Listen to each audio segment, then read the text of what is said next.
Hello everyone, matrix calculation.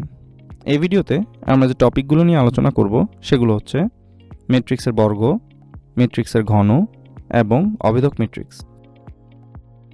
কোনো ম্যাট্রিক্সের বর্গের মান নির্ণয়ের পূর্বে ম্যাট্রিক্সটিকে ক্যালকুলেটরে স্টোর করতে হবে।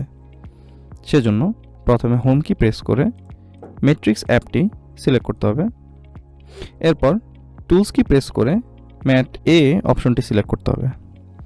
এখন ম্যাট্রিক্সটির সাইজ অর্থাৎ 2 রোস এবং 2 কলামস সিলেক্ট করে কনফার্ম করতে হবে।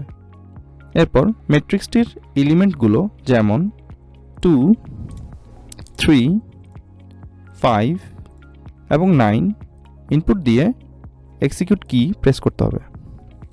এখন ম্যাট্রিক্সটির বর্গ নির্ণয় করতে প্রথমে ক্যাটালগ কি প্রেস করে ম্যাট্রিক্স অপশনটি সিলেক্ট করে সেখান থেকে ম্যাট এ সিলেক্ট করতে হবে।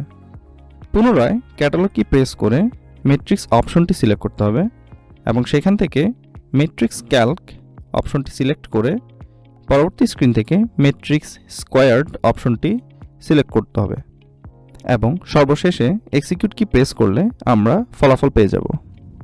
ম্যাট্রিক্সের বর্গ নির্ণয় করার মতো করে ম্যাট্রিক্সের ঘন এর মানও নির্ণয় করা যায়। সেজন্য প্রথমে ক্যাটালগ কি প্রেস করে ম্যাট্রিক্স অপশনটি সিলেক্ট করে সেখান থেকে ম্যাট এ সিলেক্ট করতে হবে। পুনরায় ক্যাটালগ কি প্রেস করে ম্যাট্রিক্স অপশনটি সিলেক্ট করতে হবে।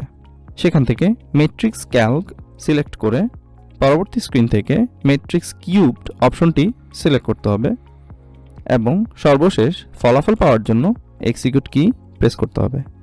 অনেক ক্ষেত্রেই আমাদের অভেদক বা আইডেন্টিটি ম্যাট্রিক্স নিয়ে কাজ করার প্রয়োজন হয়। আমরা এখন দেখাবো কিভাবে একটি 3x3 অভেদক ম্যাট্রিক্স নির্ণয় করতে হয়। সেজন্য প্রথমে ক্যাটালগ কি প্রেস করে ম্যাট্রিক্স অপশনটি সিলেক্ট করতে হবে। এরপর ম্যাট্রিক্স ক্যালক সিলেক্ট করে পরবর্তী স্ক্রিন থেকে আইডেন্টিটি অপশনটি সিলেক্ট করতে হবে। যেহেতু আমরা 3x3 আইডেন্টিটি ম্যাট্রিক্স এর মান নির্ণয় করতে চাই সেজন্য 3 ইনপুট দিয়ে ব্র্যাকেট ক্লোজ করে এক্সিকিউট কি প্রেস করতে হবে। তাহলে আমরা একটি 3x3 অভেদক ম্যাট্রিক্স পেয়ে যাব। সঠিক ক্যালকুলেশন পাওয়ার জন্য সকলকে ক্যাসিও এর অরিজিনাল ক্যালকুলেটর ব্যবহারের জন্য অনুরোধ করছি। ক্যালকুলেটর অরিজিনাল কিনা তা চেক করার জন্য 4টি ধাপ ফলো করুন। প্রথমে ক্যালকুলেটরের হোম বাটন প্রেস করে হোম স্ক্রিনে যেয়ে সেটিংস বাটন প্রেস করলে একটি কিউআর কোড জেনারেট হবে। তারপর সেটি স্মার্টফোনের মাধ্যমে স্ক্যান করতে হবে এবং লিঙ্কে ক্লিক করতে হবে।